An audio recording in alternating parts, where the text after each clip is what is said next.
वाजवा टाळ्या.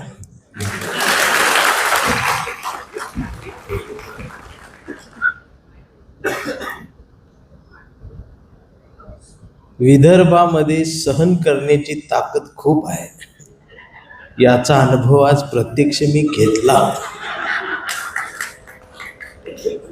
म्हणजे सगळं महाराष्ट्राचं झाल्यावर विदर्भ असत.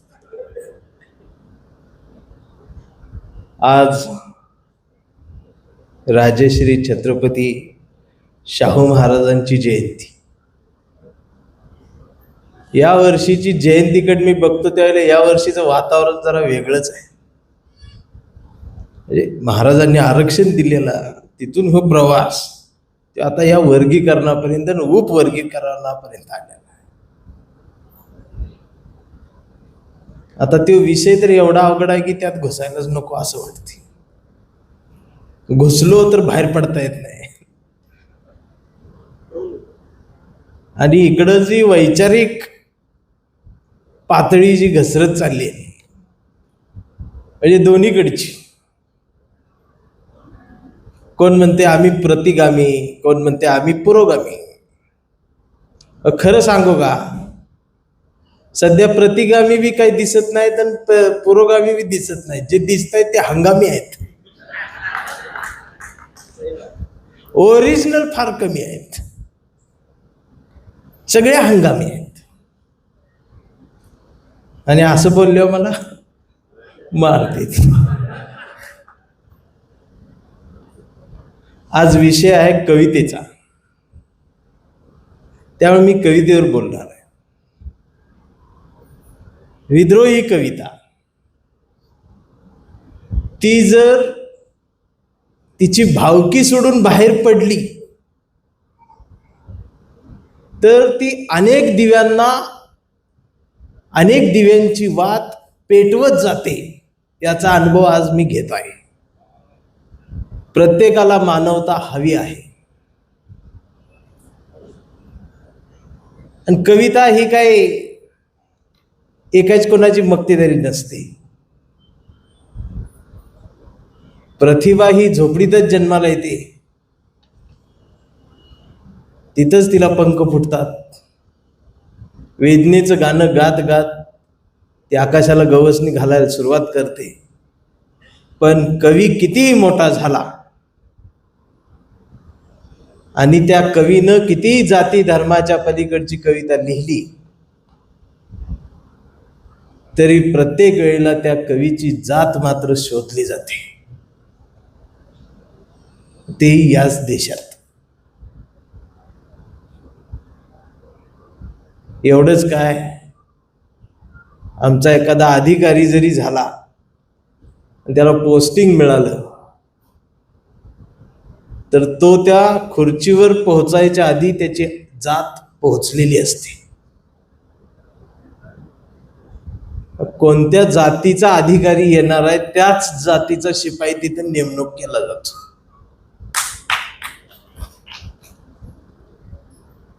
आणि अशा अवस्थेत आम्ही कविता लिहितोय.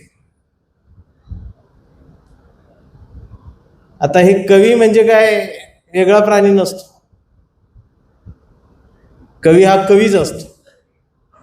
त्याला कधी काय सुचेल सांगता येत नाही. कधीही सुचतं कवीला. मला रात्रीचं झोपेत एक ओळ सुचली कवितेची.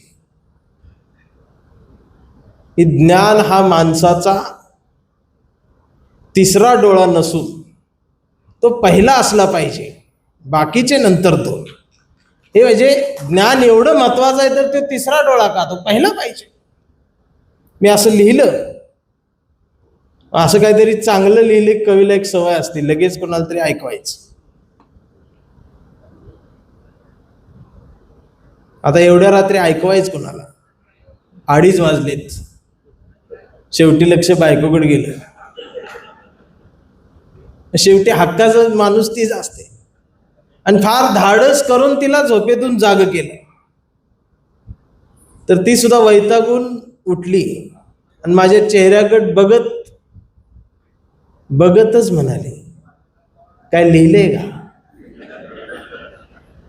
मी पण लाचार झाल्यासारखं म्हटलं, होय लिहिलंय. ती म्हटली ऐकवा. तिचा ऐकवा हा शब्द मला कायम खपवा असाच ऐकू येत. आणि मी ते ओळ ऐकवली. म्हटलं ज्ञान हा माणसाचा तिसरा डोळा नसून तो पहिला असला पाहिजे, बाकीचे नंतर दोन. तर कवीला एक अपेक्षा असते की असे पंचवाक्य गेले की अशी टाळी बिळी दात वाक्या वाक्य असं तुमच्याकडनं नाही, ती बायकोकडनं यावी असं मला वाटलं. तिनेही हात उचलला, तिनं तिच्या कपाळावर मारला. मी म्हटलं काय झालं? ती म्हणाली चंदनशिव हे लिहिले का? म्हटलं मग काय झालं? तिनं मला सांगितलं. ती म्हणाली ज्ञान हा माणसाचा पहिला डोळा असू द्या, दुसरा डोळा असू द्या, नाहीतर तिसरा डोळा असू द्या, हे काही जास्त महत्वाचं नसतं.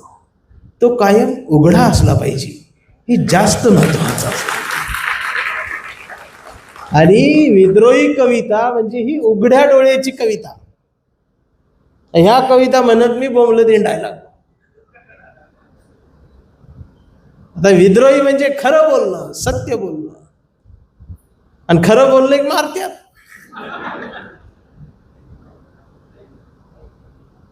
एक 2-3 महिन्यापासून आमच्या एक गावात एक तरुण पोरग ते मोबाईल असं घेऊन चौकात येते, मोबाईलवर काहीतरी बघते, जोरात हसतंय. प्रत्येक जण विचारायचे ती मोबाईल बघून एवढा का हसतोय? मोबाईल बघायचा आणि जोरात हसायला. परवा मी त्याच्याकडे गेलो, म्हटलं तू का हसतोय एवढा? मोबाईल बघतोय हसतोय, मोबाईल. तर त्यानं त्याचा मोबाईल मला दाखवला. म्हटलं बघा हे काय? म्हटलं बघितलं तर ते उपवर्गीकरणाच्या बातम्या रील्स येत होत्या. म्हटलं हे बघून हसण्यासारखं काय? अरे गंभीर आहे. म्हटलं किती घाण शिव्या देत आहे ते, तू का हसतोय? तर ते परत हसायला लागलं. अरे म्हटलं थांब, का हसतोय ते तरी सांग. तर म्हटलं दादा, माझी आई मांगाची आणि बाप महाराज आहे म्हटलं, म्हणून मला रोज हसू येते. म्हटलं ही भांडणं बघून. माझा प्रश्न कधीच सुटलाय म्हटलं. मी बराच वेळ विचार केल्यावर लक्षात आलं, म्हणजे ह्याचा प्रश्न सुटलेला आहे. बाबासाहेबांनी तेव्हा सांगितलं होतं रोटी बिटी व्यवहार. तेव्हा जर ही झालं असतं तर आता. आणि असं बोलल्यावर मला मारते, आपली बी मारते, ती बी मारते.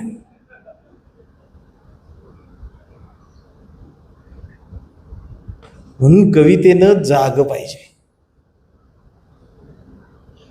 माझी कविता विद्रोही आहे, पण ती कट्टर नाही. माझा विचार पुरोगामी आहे, पण तो कट्टर नाही. काळानुसार बदलत आलेली कविता ती प्रहार करेल, पण माणसातल्या विकृतीला मारेल, माणूसपणाला इजा होऊ देणार नाही. ती माझी कविता.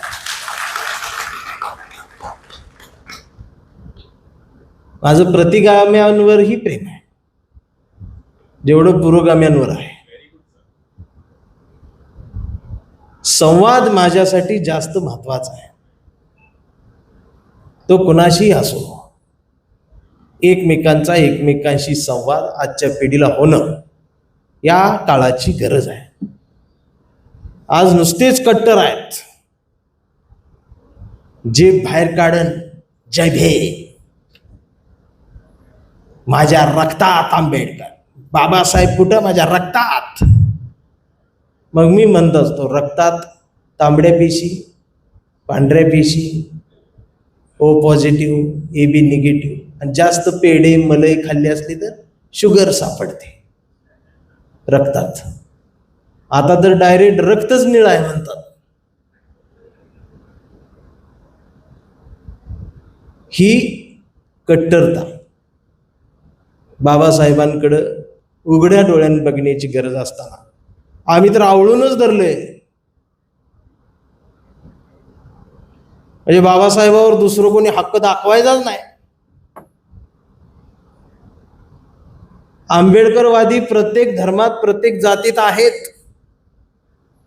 हे फक्त आमचं गुण बघून ती जवळ येईनात. त्यांचा पण एक गुंतका आहे ना. आज मातंग समाजाच्या आंबेडकरवाद्याचं दुःख काय आहे ते मला विचारा ना. आज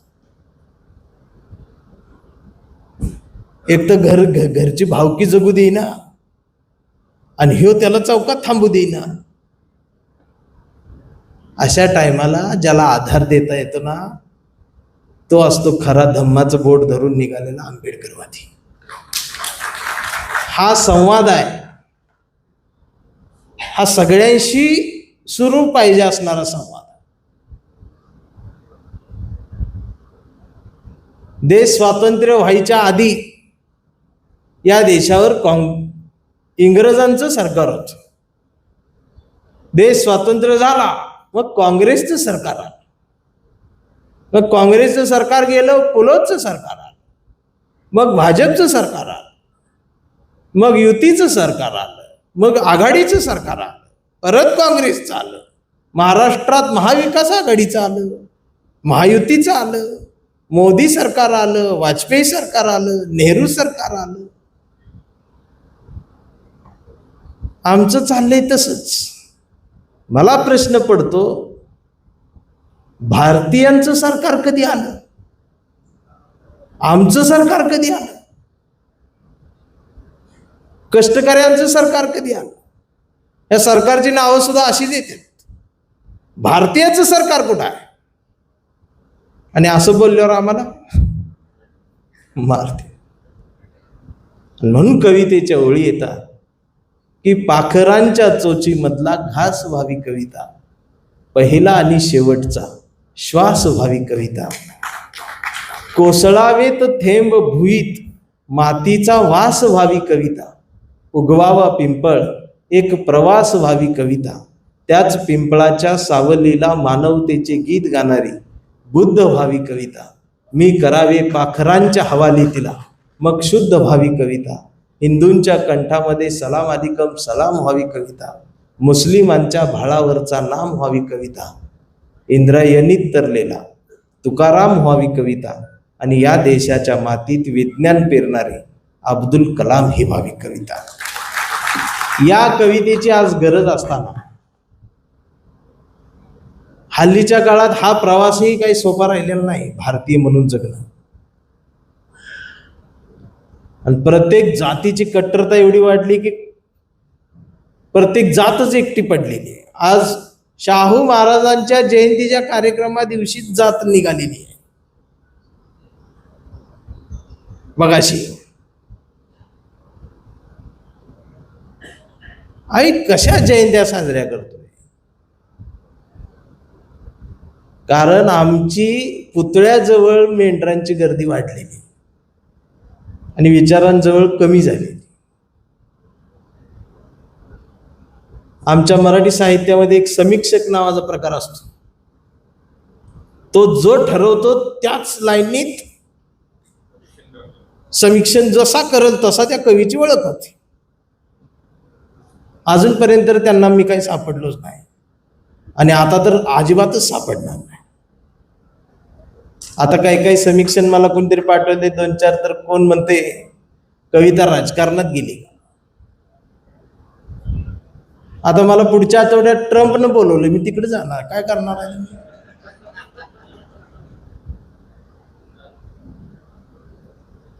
मला जिथं बोलवलं जाईल मी तिथं जाणार. मी राजकारणात नाही जाणार, माझी कविता राजकारणात जाणार. मी राजकारणात जवळ जाणार. स्टेज कुठलंही असो, म्हणजे बाटली कुठलीही असो, औषध माझं. मग ती इंजेक्शन न द्यायचं का सलाईन न द्यायचं हे मी ठरवीन. आणि असं बोललो मला लिहून मार.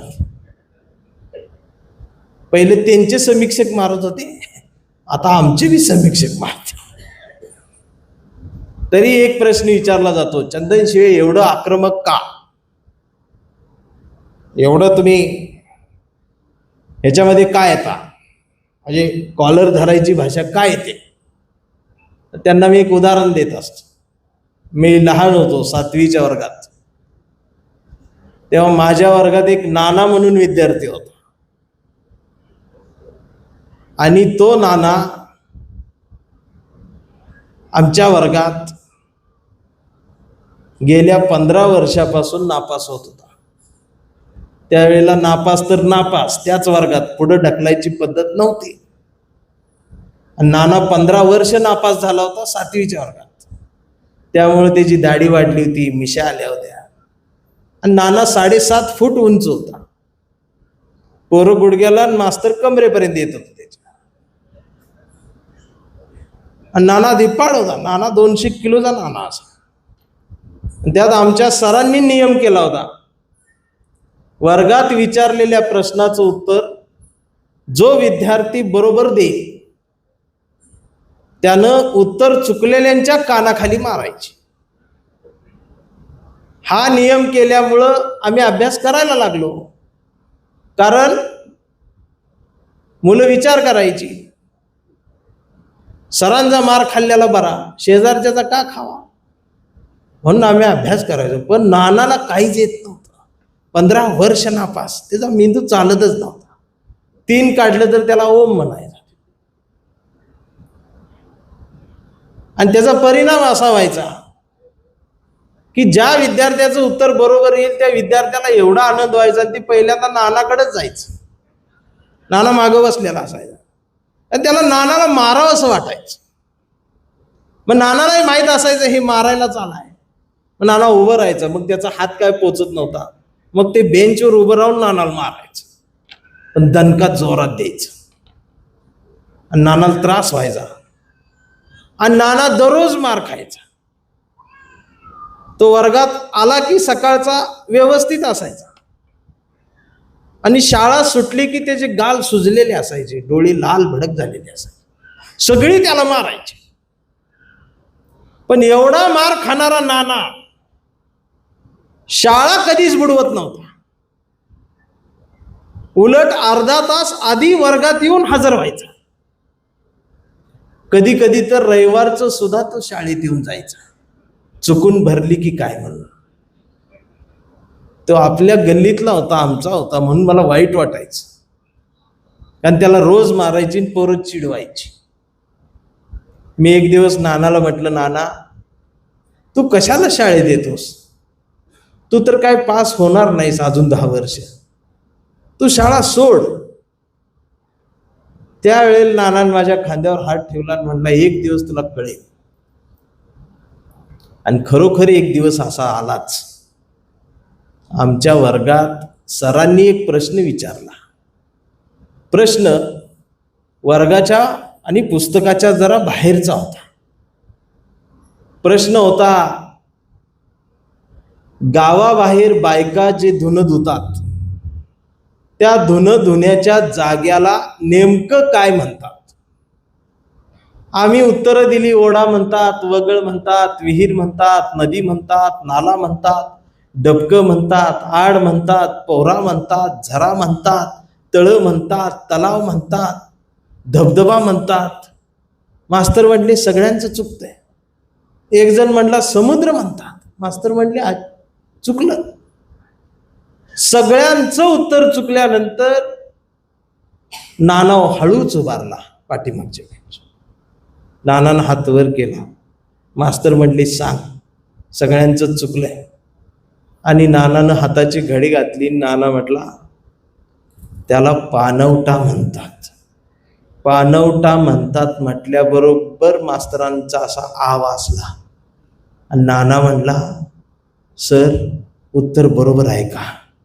सरांनी मान हलवली, म्हटले आज फक्त तुझंच उत्तर बरोबर आलंय म्हटले, सगळ्यांचं चुकलं. आणि ज्यावेळेला नानाच्या लक्षात आलं की फक्त आज माझंच उत्तर बरोबर आलंय, सगळ्यांचं चुकलंय, म्हणजे आज नियमानुसार दणका मी देणार आहे.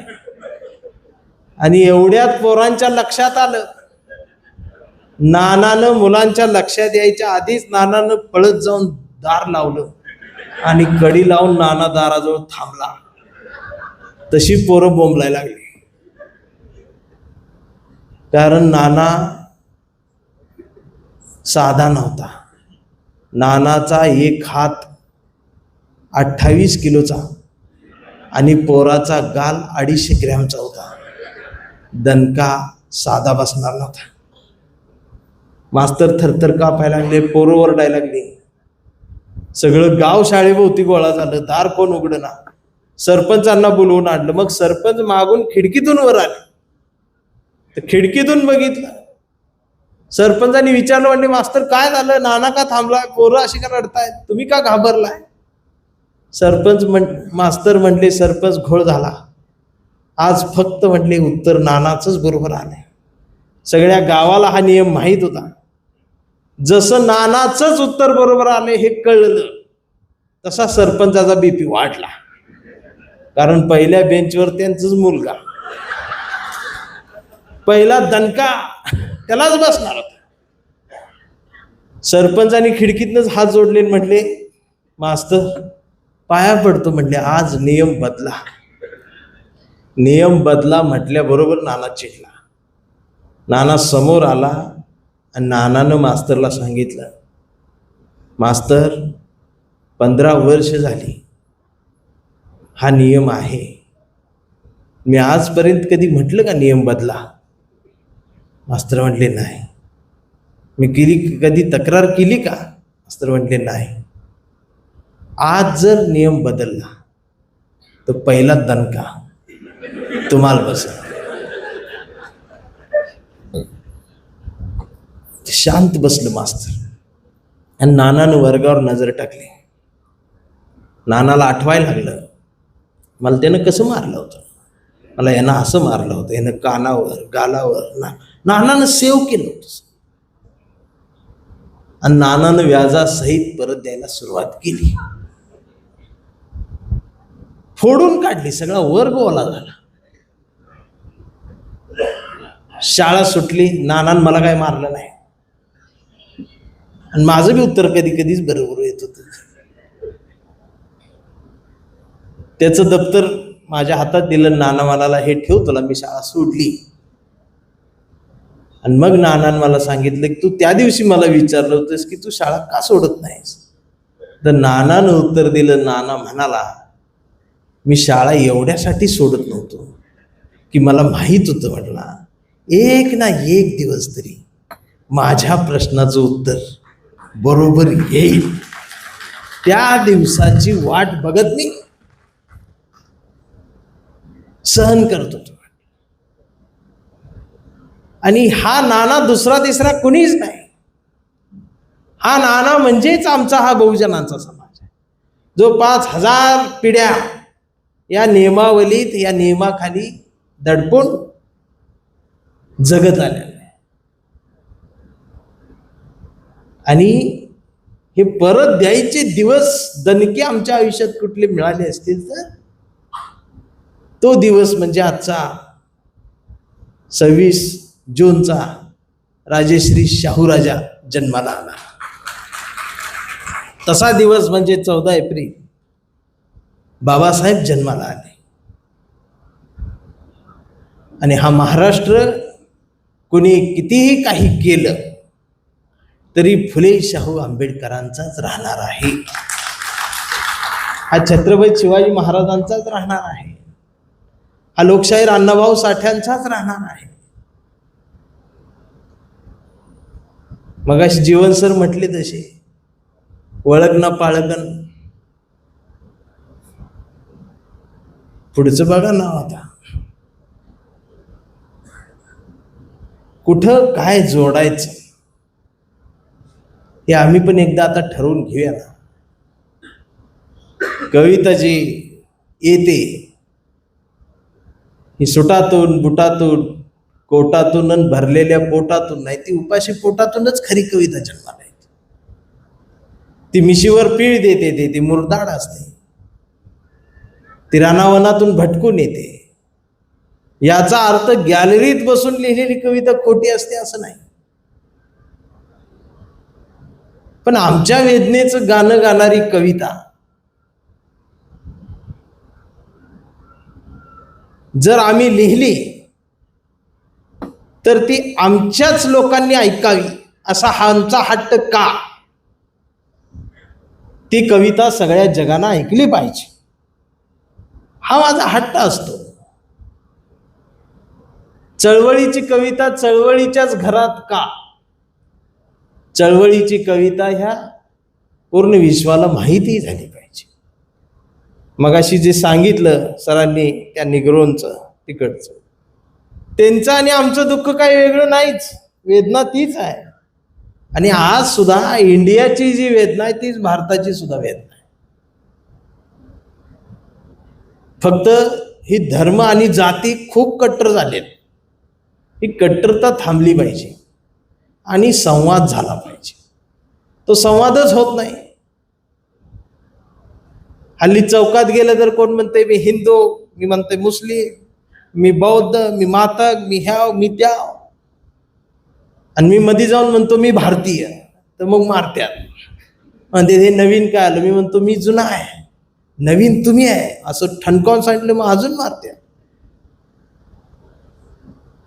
म्हणून मग कवितेच्या ओळी लिहाव्याशा वाटतात की सारे धर्म ग्रंथ वाचले, पान चाळताना फक्त एवढीच चूक झाली, बोटाला जिभेवर न्यावं लागलं.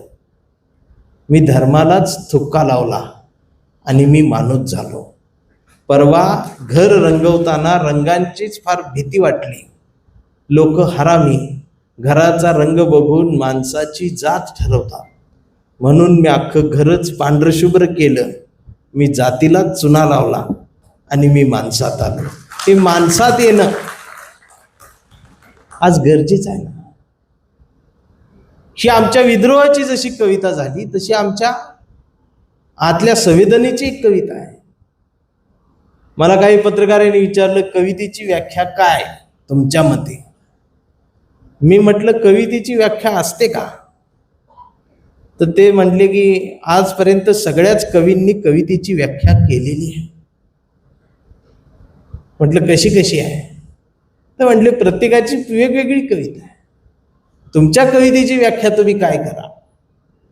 आणि मग मला ती कविता सुचली की माझा महिन्याचा पगार होतो तेव्हा माझी बायको तिच्या सुंदर हस्ताक्षरात किराणा मालाची यादी लिहिते.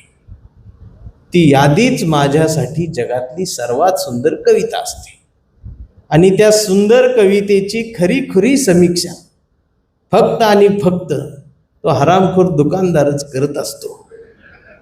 तो एक एक शब्द खोडत जातो, पुढे आकडा वाढत जातो आणि कविता तुकड्या तुकड्याने पिशवीत भरत जातो.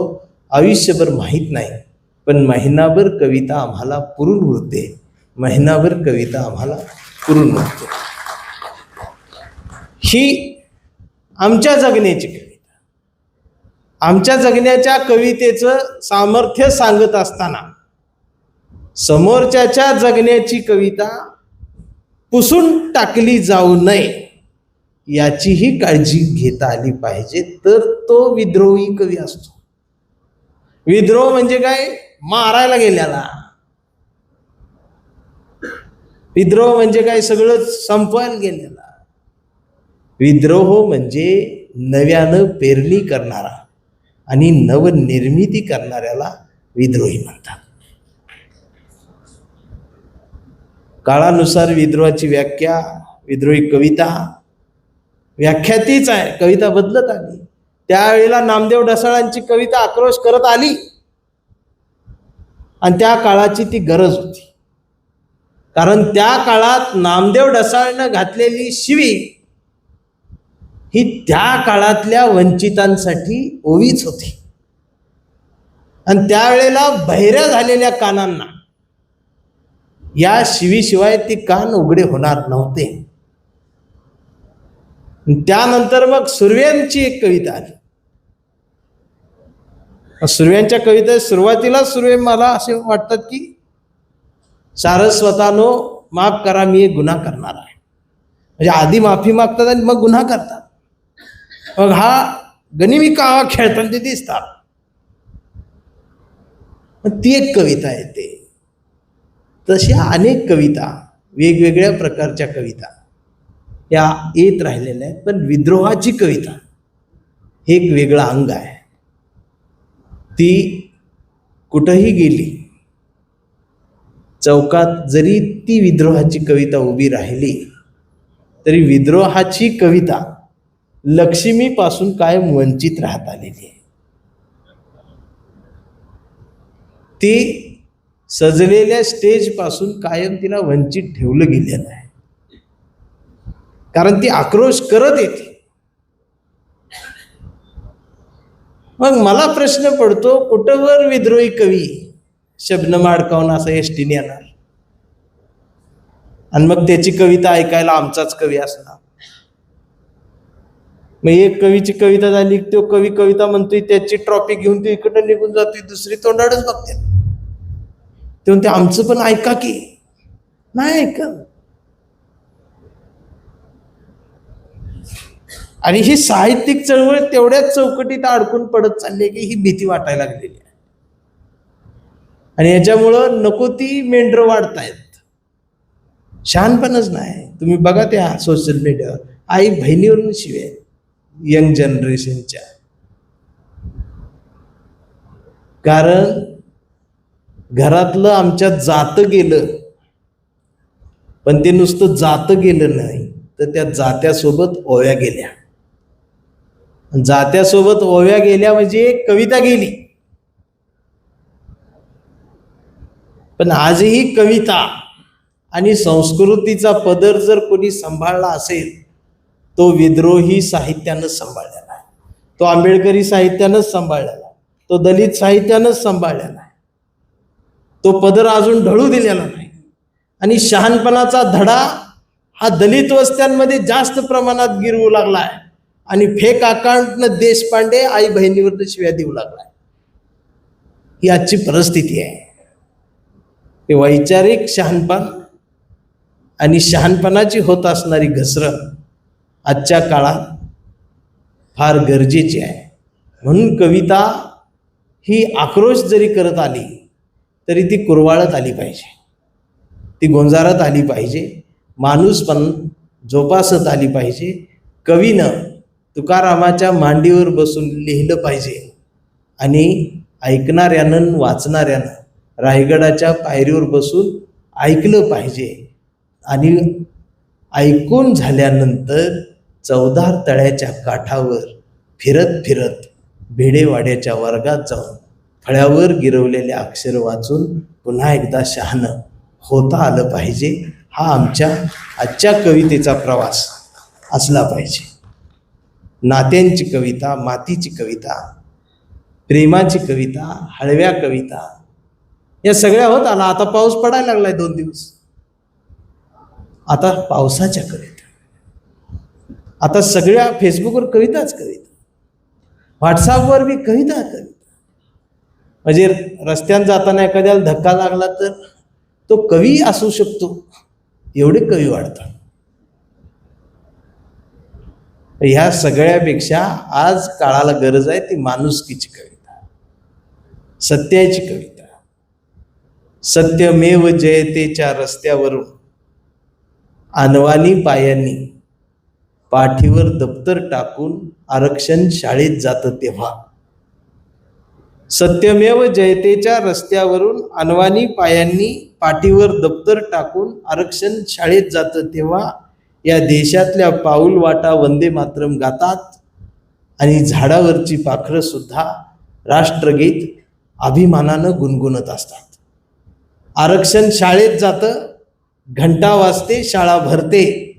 भारत माझा देश आहे, सारे भारतीय माझे बांधव आहेत असं छातीत ठोकपणे आरक्षण प्रतिज्ञा म्हणतं, वर्गात बसतं, रमतं, गमतं. कधी मेरिट मध्ये येतं तर कधी मेरिटच्या जवळ जातं. आरक्षण शहाणं होतं, आरक्षण पदवीधर होतं. शेवटची बेल घंटा वाजते, आरक्षण बाहेर येतं आणि मग फाईल नटते पदव्यांची. आणि नटलेली फाईल बाजारात तिचा प्रवास सुरू होतो जिंदगीची भाकरी शोधण्यासाठी. त्यावेळेला त्याला लक्षात येतं आरक्षण बिरक्षण सगळं छूट असतं. इथं फायलीला वशिलेची आग लावल्याशिवाय जिंदगीची भाकरी बाजरीच्या भाकरीच्या बाजारात भाजली जात नाही, याचा त्यावेळेला शोध लागतो. तोपर्यंत आरक्षण नावाचं पातेल्यातलं दूध संपलेलं असतं आणि वरतून उपवर्गीकरणाचं गाजर येऊन दोन समाजामध्ये भांडण लागलेलं असतं. शहाणपण घसरायला सुरुवात होते ती इथूनच. आणि म्हणून कवीनं जाग पाहिजे. आमचं गाणं आहे फक्त त्या डीजेवर, जागा असावं भीमाचं पिल्लू जागा असावं. पण हे झोपून ऐकतोय, डोळे बंद करून ही गाणं ऐकतोय. एकमेकांच्या जातीवरती प्रहार करण्यापेक्षा, धर्मावरती प्रहार करण्यापेक्षा, आता आमची सुद्धा धर्मावरच लय प्रहार कराय बघते. ही 100% बौद्ध आहे. आम्ही कुठे 100% झालोय नीट तरी. त्यात 22 प्रतिज्ञा आहेत की. त्यात एक प्रतिज्ञा आहे, मी मांसाहार करणार नाही, मी दारू पिणार नाही. त्यावेळेला खाली मान घालून सगळी बोबडं बोलते, मी मांसाहार.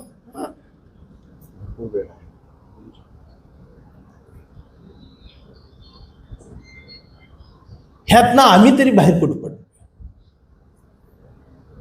म्हणून माणूस पण गिरवलं पाहिजे. विद्रोहाची कविता ही खरं बोलल्यामुळेच येते. मला माहिती आहे इथं बी मारत्यात तिकडे बी मारत्यात, पण कविता जिवंत राहते. मारत्यात म्हणजे काय खरोखर मारत्यात असं नाही. मला कोण हात लावणार आहे? मी बी वाटच बघतोय कधीतरी मारा मला बी.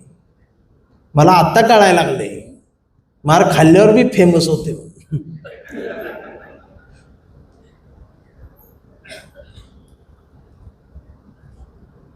कविता ही काय चीज असते, ती कवीच्या आयुष्याची झीज असते. आणि आज भारतीय म्हणून जगताना त्रास आहे. मी जात धर्म ह्याच्या पलीकडे गेलो असं म्हणतोय, पण ती माझ्यापुरतच. दुसऱ्यान कोणी ऐकले म्हणते ही एड झाली. परवा माझ्या एका चुलत भावानं लव्ह मॅरेज केलं. मुलगी मुसलमान, तो घेऊन पळून गेला. पण माझा या प्रकरणात काहीच संबंध नाही. मग ह्यो धर्म पेटला, सगळ्या तलवारी बाहेर. रात्री 1:30 वाजता 150 लोक आहेत मुसलमान. तो काही घरी सापडला नाही. मग त्यांनी धरला मलाच. मेन कार्यकर्ता हा आहे म्हटले. आणि रात्री 1:30 वाजता दार वाजवत आहेत. बायको म्हटली दार उघडू नका. मी म्हटलं अगं नवीन बांधलंय, म्हटलं ते तोडतील. म्हणून मी हळूच दार उघडलं आणि लाईट लावली. लाईट एवढ्यासाठी लावली त्यांना मी अंधारात दिसा. आणि जसा मी दिसलो तशी ह्या खांद्यावर एक तलवार, ह्या खांद्यावर एक तलवार, पोटावर एक तलवार, मागणं जाऊन पाठीला हाताला लावली. म्हणजे हे कुठं आलं? तेवढे ते म्हणाले, तुम्हारा भाई हमारी लड़की को लेके गया. आता मला खरं बोलायची सवय, मी लगेच म्हटलं हमारा भाई लड़की को लेके गया ये ठीक है, लड़की भी गई ये भी बोलो. असं म्हटलं होती, चिडलं. परत तलवार म्हटलं ऐसा नहीं चलेगा. म्हटलं कैसा चलेगा वो बोलो. अभी रहने दो म्हटलं, दोनों भी अच्छे पढ़े लिखे, वो नर्स है डॉक्टर है, एक हॉस्पिटल हो गएगा, अच्छा रहेगा, काय को टेन्शन लेना. असं म्हटलं होती, चिडलो. नहीं चलेगा. म्हटलं कैसा चलेगा वो तो बोलो. आणि म्हटलं आता मराठीत बोल, माझी हिंदी संपली म्हटलं. असं म्हटले होते, पण म्हणले माझी पण हिंदी संपली म्हटले. म्हणले आम्ही त्याला मारून टाकणार. म्हटलं नको मारू, जिवंत ठेवायला काय करताय? एक जण म्हटला एक पर्याय आहे. म्हटलं काय? त्याला मुसलमान व्हायला सांग. मग ती सगळी एकटक माझ्याकडे बघायला लागली. मग माझ्या लक्षात आलं, म्हटले जन्माला येतानाच अवघड होऊन आले. ह्याच्या डोक्यात दुसरं काही राहिलंच नाही. यानं दऱ्या, डोंगर, नद्या, बर्फ, पाऊस यानं आयुष्यात बघितलाच नाही. यानं फक्त धर्मच. परत ते जोरात म्हटले, त्याला मुसलमान व्हायला सांग. आणि मी एका सेकंदात उत्तर दिलं, जगणं सोपं केलं. म्हटलं त्योच का, मी बी होतो म्हटलं. ते माझ्या डेकटक म्हणाल्या. म्हटलं मीच का, आजपासून आमच्या घरातली सगळी मुसलमान, काय असेल ती प्रोसेस घ्या म्हटलं पूर्ण करून. उद्यापासून नमाज पडायला येतो म्हटलं आम्ही. आणि चंदन शिवे आमचं आडनाव आहे म्हटलं, ते बी बदला, वैताग आलाय म्हटलं मला. पण तिकडं तर म्हटलं तिकडं उच्च असं शेर खान, पठाण, शेख, नवाब असलं करा म्हटलं आम्हाला. नाही परत तांबुळीन मकानदार करून पुन्हा बांगड्या तिकडे ही करायला असं, तिथं तरी उच्च करा रे म्हटलं. त्याला मला कसं मारावं हीच कळना. ती तलवार गळून पडली, ते चहा प्यायला बसले.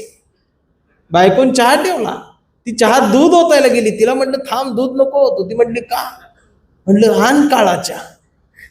आता म्हटलं भावकीला चहा काळाच. आणि उद्यापासून म्हटलं तू बायको नाही. ती म्हटली मग बेगम.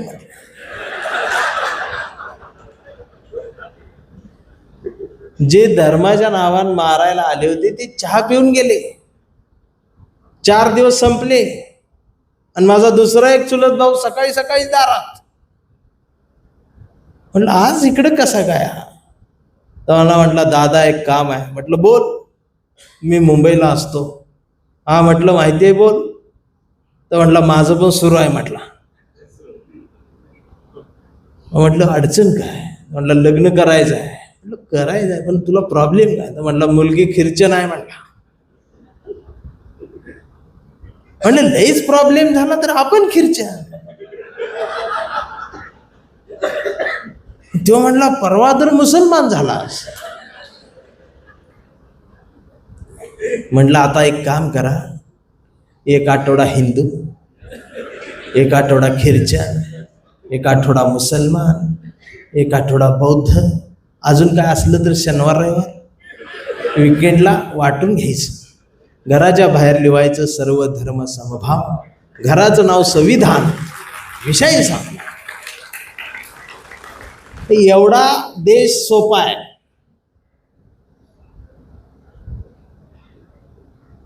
पण आम्ही किती अवघड केलाय. आणि असं बोलल्यावर मला वाटते. म्हणून संविधानाची कविता आहे ते. मी पहिल्यांदा ते दारात आले, त्यांनी हातात गीता दिली. म्हणाले हे वाच आमचा हो आमच्यात ये. पण मला भूक लागली होती. मागावं वाटलं पोटासाठी 2 घास. मागता आलं नाही. बाजूला आई उभी होती. दुसऱ्यांदा दुसरे आले, त्यांनी हातात कुराण दिलं. म्हणाले हे वाच आमचा हो आमच्यात ये. पण मला भूक लागली होती. मागावं वाटलं पोटासाठी 2 घास. मागता आलं नाही. बाजूला आई उभी होती. तिसऱ्यांदा तिसरे आले, त्यांनी हातात बायबल दिलं. म्हणाले हे वाच आमचा हो आमच्यात ये. पण मला भूक लागली होती. मागावं वाटलं पोटासाठी 2 घास. मागता आलं नाही. बाजूला आई उभी होती. साऱ्याच धर्मांचे धर्मप्रसारक येऊन गेले. त्यांचे त्यांचे धर्मग्रंथ देऊन गेले. तेव्हा या धर्मग्रंथांच्या नुसत्या ओझ्यांनीच कंबर वाकली माझी. तेव्हा भुकेनं खोल गेलेल्या डोळ्यात आईनं बघितलं. आणि तिनं आणलं 2 भाकरीचं पीठ शेजाऱ्याकडून मागून. तेव्हा चूल कशी पेटवायची हा प्रश्न आईला पडला. कारण या देशात भाकरीच्या पिठापेक्षा सरनाची लाकडं महाग मिळतात. चुलीत घालायला काहीच मिळालं नाही. आणि शेवटी तिनं सारेच धर्मग्रंथ घातले चुलीत आणि काडी लावली. धर्मग्रंथ पेटले, चूल पेटली आणि तवा ठेवला. तापलेल्या तव्यावर आईनं 2 भाकरी भाजून दिल्या. पोटभर जेवलो तेव्हा लक्षात आलं, या धर्मप्रसारकांना माझी भूक कळली नाही. पण या धर्मग्रंथांनी स्वतः जळून माझी भूक भागवली, म्हणून हे धर्मग्रंथच माझ्यासाठी श्रेष्ठ. पोटभर जेवलो आणि पोटभर जेवण झाल्यानंतर आईने एक जपून ठेवलेलं पुस्तक मांडीवर दिलं आणि म्हणाली, बाळा एवढं वाचून बघ. माझं लक्ष पुस्तकावर गेलं. पुस्तकावर लिहिलं होतं भारताचे संविधान. पण मला प्रश्न पडला, आई अडाणी, तिला लिहिता वाचता येत नाही, सगळी पुस्तकं चुलीत घातली, हेच का जपून ठेवलं? मी आईला विचारलं, म्हटलं आई सगळी पुस्तकं चुलीत घातलीस,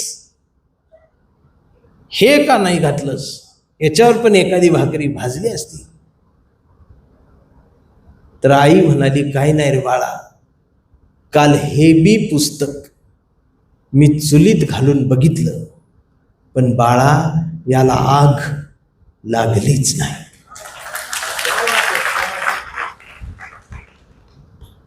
ते या देशाचं संविधान आहे. आणि या देशाच्या संविधानाच्या बद्दल याला संपवण्याची भाषा जर कोण करत असेल तर त्यावेळेला हा विद्रोही नितीन चंदन शिवे. काय विद्रोह करू शकतो आम्ही हे त्यांना सांगून देऊ. या देशाच्या लोकशाहीला आणि संविधानाला धक्का लावायचा नाही. तुम्हाला काय करायचं ते करा, फोडा तोडा, राजकारण करा, सत्ता करा, काय करायचं ते करा. अजून 4 मंदिरे बांधा, आम्ही काही म्हणणार नाही. अजून जास्त अंधभक्त वाढवायचे आहेत, वाढवा, आम्ही काही म्हणणार नाही. पण भारताची लोकशाही आणि या देशाचं संविधान याला जर धक्का कोणी लावला तर मग मी सुद्धा कविता लिहून काय करू? मी बी पेन बंद आणि हत्यार घेतल्याशिवाय पर्यायच नाही. या देशात संविधान आहे ही तुमचं नशीब. जे संपवायची भाषा करतायत त्यांना मी सांगतो, हे संविधान आहे म्हणून तुम्ही सुरक्षित आहात. संविधानाला तुम्ही जर हात घातला आणि जर संविधानात संपवायची भाषा केली आणि जर 2 तास जरी संविधान तुम्ही बंद केलं तरी एवढं सुद्धा हाडूक तुमचं इथं या देशात राहू देणार नाही आम्ही. ही भूमिका, धाडसाची भूमिका आज पॅन्थर घेणं गरजेचं आहे. आणि मग या प्रवासात जे जे जवळचे वाटतायत त्या सर्वांना सोबत घेऊन कवितेच्या सोबत राजकारणात बी कविता गेली पाहिजे, समाजकारणात राजकारण आले पाहिजे. आम्ही वेगवेगळ्या गोष्टी का ठेवतोय हेच आम्हाला कळत. प्रेमाची संवादाची भाषा बोलून सुद्धा जर कळत नसेल तर याकडेही आम्ही बघितलं पाहिजे. पण मला नाही वाटत की हत्यार आणि कुठलं शस्त्र घ्यायची गरज या देशात कुणाला पडेल.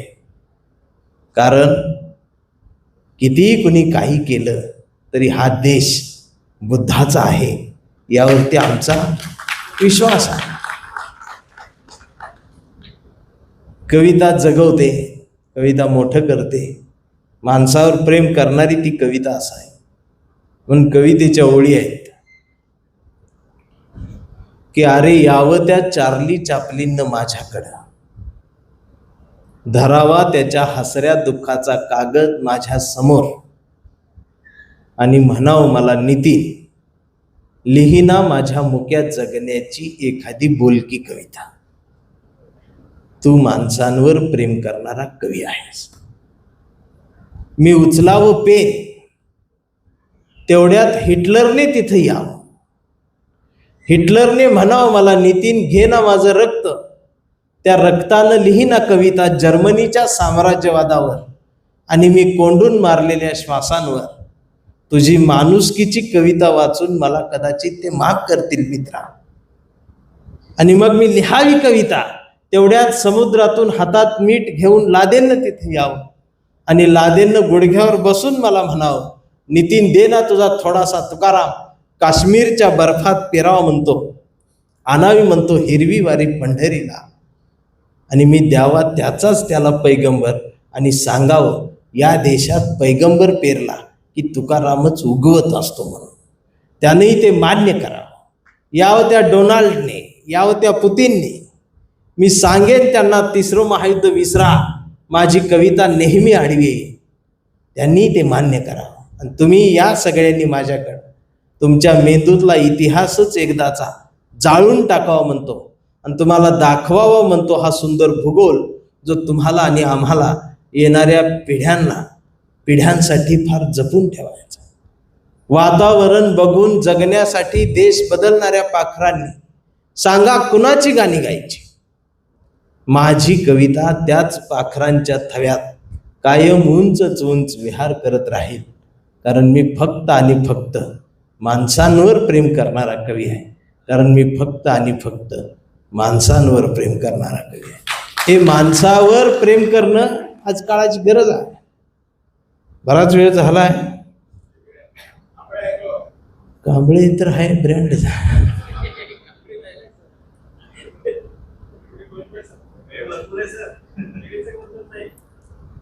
कांबळे म्हणजे आज ब्रँडच आहे. त्याच्या आधी एक तुम्हाला ऐकू, ज्या ते विद्रोह आहे तमाशा कलावंताची.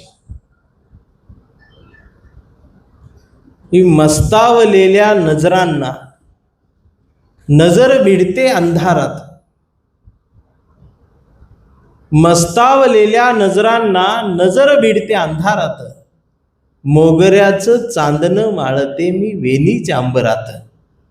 ही शाहिराची ती लावणी बेधुंद ओठावरती कत्तल करते काळजाची, आणि पेंगत पेंगत धांदल उडते झाडावरच्या पाखरांची. कधी मी राधाकृष्णाची, कधी मी मुरळी वाघ्याची, गवळणीतली मावशी होते आणि रात्रभर गंमत करते नाच्याची. मध्यानीचा चंद्र आता दूरवर भाकरीसारखा दिसू लागतो, ओल्या चिंब चोळीत माझ्या खट्याळ वारा झुंबू लागतो. हळूहळू उतरतात मग पायामधुनी चाळ, धावत धावत कुशीत येतं माझं भुकेलेलं बाळ. आग विजवते त्याच्या पोटाची, मग धावत जाते ओढ्याकाठी त्या पानवट्याला भेटण्यासाठी. चंद्राला पाहून वाटे लाज, मग हळूच जाते झाडीत दाट. पांडुरंग मग येतो ओठी, मी हळूच सोडते चोळीच्या गाठी आणि उतरते पाण्यात स्वतंत्र होऊन खेळण्यासाठी. दगडाची एक चीप घेऊन मी खरडत बसते अंग, चिकटलेल्या नजरा काढते ज्यांनी रात्रभर केला विनयभंग. घासून घासून अंग दगड लाल भडक होतो, बोलणाऱ्या मोगऱ्याचा गजरा मुका होतो, आणि पांढरं शुभ्र चांदणं वाहत जातं दूरदेशी. आता सूर्य उगवतो तेव्हा या दुनियेची बाई कमाल असते. आता सूर्य उगवतो तेव्हा या दुनियेची बाई कमाल असते. रात्री दुनिया माझी हमाल होते, दिवसा मी चिनाल असते. दिवस हेच अशाच पद्धतीनं निघून जातो. संध्याकाळ होते, अंधार पडतो, पुन्हा नवं नाव, पुन्हा नवं गाव. अंधारात काळ्या पडतात टाळ्या, फडात पिळतात मिशा, घरी पलंगावर झुरतात उशा, आणि सुरू होतो माझा तमाशा तमाशा तमाशा. ही विद्रोही अंगातली जरी कविता असली तरी त्याला एक बाज आहे. मगाशी आमचे मेश्राम सर, ते भारी माणूस आहे बरं का. आम्ही फार जुनी माहिती आहे त्यांना. आज मी बघितलं तर ते आता पांढरं व्हायला लागलेत. काही काळ रुबाब होता त्यांचा. गडचिरोलीला PI होते त्यावेळेला असं मला भेटायला यायचे, असा गॉगल बिगल. शाहरुख खान बिरुख खान सगळे फिके पडायचे त्यांच्यासमोर. आता ते परेश रावलकडे प्रवास सुरू झाला. आम्ही पहिल्यापासून जॉनी लिव्हर आहे. पण मेश्राम सरांसारखं अभ्यास व्यक्तिमत्व विदर्भामध्ये अत्यंत चांगली माणसं, या यंग जनरेशनला आम्हाला जोडून ठेवणार माणूस. आणि गपचूपपणानं किती साहित्यिकांना, आमच्यासारख्या कवींना हा माणूस मदत करत राहतो ते आम्हाला सुद्धा कळत नाही. म्हणून मेश्राम साहेबांसाठी एकदा टाळ्या झाल्या. ही माणसं कधीच पडद्यावर येत नाहीत, पण चळवळ करत राहतात. तसं आमचं जीवन दादा शांत बसत नाही कधी. ते काहीतरी न्यूज चॅनल चालू असते, भाषणं चालू असत्या. कधी आमचं कोल्हापूर, सांगली, अख्खा महाराष्ट्र हे आमचे सुमित दादा. भाव गेल्यानंतर कोणी म्हटलं असतं का ही चळवळ नको, म्हणून दिलं असतं सोडून. पण तरी सुद्धा प्रत्येक श्वास या आंबेडकरी चळवळीसाठी जगणारी सुमित जाधव सारखी माणसं आहेत. म्हणून ह्या चळवळीचा आम्हाला अभिमानच वाटतो. ही पाठीशी आहेत, आमच्या सोबत आहे. तुम्ही आमचा अभिमान, स्वाभिमान. आणि ती काय काय असतातच. हे असलं कशाला पाहिजे, तसलं कशाला. मला दंगलकार का म्हटलं जातं, तर दंगल नावाची एक कविता माझी होती, त्यामुळं मला दंगलकार म्हटलं गेलं. पण मी दंगल झाल्यानंतर दंगलीची कविता लिहिण्यापेक्षा दंगल होऊच नये यासाठी कविता जर माझी कामाला आली तर ती जास्त चांगली आहे, असं मला कधीतरी वाटत राहतं. कवितेची ड्युटी काय आहे? एका बलात्कार केलेल्या आरोपीला न्यायाधीश फाशीची शिक्षा देणार आहेत, आणि ती शिक्षा द्यायच्या आधी न्यायाधीश म्हणतायत वकिलाला की वकील, या शहरातल्या कवींना बोलवा. त्यावेळेला वकील म्हणतात यात कवींचा काही संबंध नाही, चार्जशीटमध्ये वगैरे तक्रारीमध्ये कवी कुठं नाहीत. न्यायाधीश म्हणतात त्यांना फक्त बोलवा. मग त्या शहरातल्या कवींना बोलवून आणलं जातं. सगळे कवी कवयित्री समोर उभे राहतात.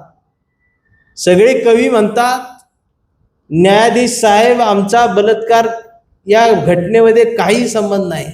त्यावेळेला न्यायाधीश फक्त त्यांना म्हणतात, मला माहीत आहे तुम्ही यामध्ये सामील नाहीत, पण माझा प्रश्न तुम्हाला एवढाच आहे, तो विचारायसाठी मी तुम्हाला इथं बोलवलंय. न्यायाधीशांनी प्रश्न विचारला की तुम्ही कवी या शहरात आहात, तुमची कविता इथं आहे, तुमची कविता असताना बलात्कार झालाच कसा? कवितेची ही ड्युटी आहे. आता लिहिणारा कितीही तळमळीन लिहित असला तरी ऐकणाऱ्यांसुद्धा तेवढ्याच तळमळीन ती कविता ऐकली बी पाहिजे, तरच ती त्याला कळणार. आता माझं एवढं ऐकून सुद्धा गेल्यावरती एक जण म्हटलाच,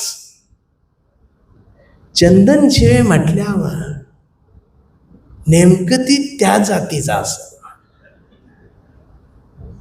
मग मी त्याला कुठं नेऊन मारायचं?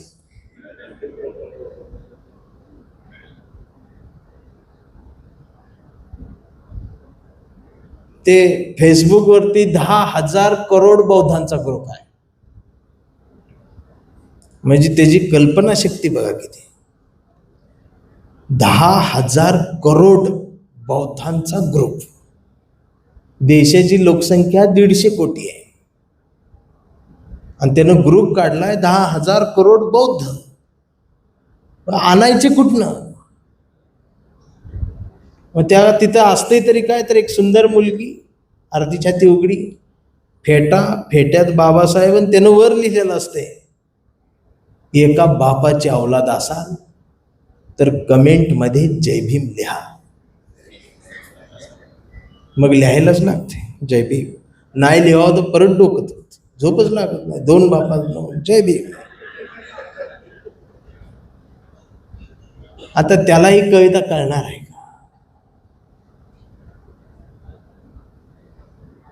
हे आमचं जातं गेले, जात्यासोबत ओव्या गेल्या, संवाद संपलाय. एवढंच काय, नवरा बायको मध्ये बी संवाद नाही हो. पहिलं आम्ही लहान असताना गल्लीत भांडणं व्हायची, नवरा बायकोला मारायचा, बायको नवऱ्याला मारायची, आणि ते अजून एकत्रित आहेत. आणि आता एकमेकांशी बोलत सुद्धा नाहीत. आणि घटस्फोट झाल्यावर आम्हाला 2 दिवसांनी कळते, झाला होती घटस्फोट. संवाद नाही. आणि हा संवाद साधण्याचं काम माझ्या कांबळे करतोय. आता कोण कोण म्हणतं की कांबळे आमची कविता आहे, त्यात तुम्ही प्रत्येक स्टेजवर गेल्यावर का बदलता? कांबळे कविता माझी आहे, मी लिहिल्या, मी रोज बदलणार, कारण मला संवाद करायचा आहे. आणि ही जगातली पहिली कविता असेल साहित्यात जी काळानुसार हंगामानुसार बदलत जाणार आहे. ही बी एक रेकॉर्ड म्हणून मी बघतोय त्याच्या. कांबळेला कुठली जात नाही, कांबळेला कुठला धर्म नाही. कांबळे हा परिवर्तनवादी आहे. कांबळे काय भीमनगरमध्ये जाय असं नाही. हा कांबळे सदाशिव पेठेत पण असू शकतो, आणि हा कांबळे इथंही असू शकतो.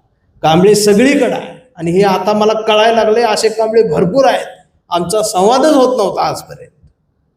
ह्यो जर संवाद झाला तर विकृती अशी पळून जाईल. आणि मी खरं सांगतो, कुणी किती काही किती आपटा, प्रतिगामी असो, पुरोगामी असो, डाव्या असो, उजव्या असो, प्रत्येकाच्या हृदयात आणि काळजात भारत अजून जिवंत आहे, यावर माझा विश्वास आहे. आणि तो आहे. भारत म्हटल्यावर सगळं थांबतंय. आणि हा कांबळे भारतीय आहे, हा कांबळे परिवर्तनवादी आहे, विज्ञानवादी आहे. त्यामुळे त्याला हा त्रास आहे. त्याची कविता आहे की आमचा कांबळे लय हुशार, कधीच नाही रडला, नुसताच कणला. कांबळे शाळेत गेला. कांबळे शाळेत गेला. मास्तरनं फळ्यावर सरस्वती काढली, पण कांबळेनं पाटीवर सावित्री काढली. पण कांबळेन पाटीवर सावित्री काढताना सरस्वती पुसली नाही, हे आधी महत्वाचं आहे. मास्तरनं फळ्यावर सरस्वती काढली, पण कांबळेनं पाटीवर सावित्री काढली. म्हणून चिडून मास्तरनं कांबळेला असा तुडवला, असा तुडवला, असा तुडवला. पण कांबळे बी हुशार, नाही रडला, नुसताच कणला. कांबळे वयात आला, कांबळे विशीत आला, मिशीत आला, आणि कांबळे गुलाबी झाला. कांबळे प्रेमात पडला. तिनं विचारली त्याची जात. कांबळे म्हणला, वेडे मी माणूस, माणूस माझी जात, प्रेमात कसली आली जात? मग माणूस माझी जात असं म्हणणारी एकच जात. तिनं बरोबर ओळखली जात. मग तिनं पण कांबळेला कोपऱ्यात नेऊन असाच तुडवला, असाच तुडवला. पण कांबळे बी हुशार, नाही रडला, नुसताच कणला. कांबळेचं लग्न ठरलं. घरचे म्हणाले मुहूर्त पहा. कांबळे म्हणला, पटत नाही, फुले वाचा. नातेवाईक म्हणले सत्यनारायण. कांबळे म्हणला, जमत नाही, बाबासाहेब वाचा. मग भावकी म्हणाली, जागरण गोंधळ बोकड तरी काप. कांबळे म्हणला, पटतच नाही, गाडगे बाबा वाचा. मग घरच्यांनीच दार लावून कांबळेला बोकाड शिजवून असाच तुडवला, असाच तुडवला, असाच तुडवला. पण कांबळे बी हुशार, नाही रडला, नुसताच कणला.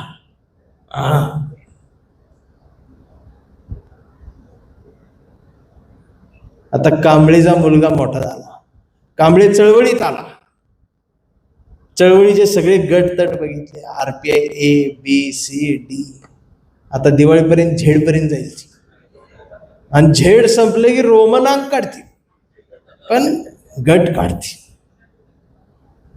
मग कांबळेला वाईट वाटलं, कांबळे सगळ्यांना वाटला, सगळ्यांनी एकत्रित या, एकत्रित या, एकत्रित या. फुले, शाहू, आंबेडकर, शिवाजी महाराज समजून घ्या, एकत्रित या. मग हा दिवसभर बोंबलत राहिला. मग याच्या वैतागानं संध्याकाळी सगळे एकत्रित आले आणि एकत्रित येऊन आपल्याच लोकांनी आपल्याच कांबळेला असा तुडवला, असा तुडवला, असा तुडवला. पण कांबळे हुशार, नाही रडला, नुसताच कांडला. कांबळे जयंती महोत्सव समितीचा अध्यक्ष झाला. विहारात मीटिंग बसली, पोरं म्हणली DJ, कांबळे म्हणला प्रबोधन. मग पोरांनी DJ लावून कांबळेला असा तुडवला, असा तुडवला. पण कांबळे नाही रडला, नुसताच कांडला. मग या DJ लावणारी आता मोठी झाली, मोबाईलवर वाया, मुलगा पण त्याचा मोठा झाला. परवा कांबळेच्या मुलानं कांबळेला विचारलं की डॅडा, फुले शाहू आंबेडकर कोण डॅडा? ही संविधान काय भानगड डॅडा? आणि शिवाजी महाराज खरंच जन्माला आले होते डॅडा? आता मात्र कांबळे पेटला. हर म्हटला, गावभर पेरलं आणि घरातच नाही उगवलं. मग त्यानं दार लावून पोरालाच असाच तुडवला, असाच तुडवला. पण चिरंजीव कांबळे हुशार, तो पण नाही रडला, तो दोनदा काढला करून.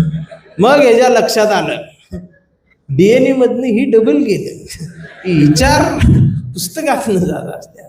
आणि आता कांबळे वेडा झालाय, व्यवस्थेने त्याला वेडं ठरवलं. कांबळे वेड्यासारखं मानवतेच्या घोषणा करतो, कांबळे वेड्यासारखं भारतीय म्हणतो, कांबळे वेड्यासारखं सर्व धर्म समभाव सांगतो. पण कांबळेच्या एका हातात कुठल्या रंगाची चिंधी नाही. कांबळेच्या हातात या देशाचा तिरंगा आणि मांडीवर संविधान उघडून ठेवलंय त्याला. पण डॉक्टर सुद्धा कांबळेला शॉक देऊन तुडवत आहेत. पण कांबळे नाही रडत, तो नुसताच कंतोय करून. हा कांबळे जोपर्यंत जिवंत आहे तोपर्यंत ही विद्रोही कविता जिवंत राहणार आहे.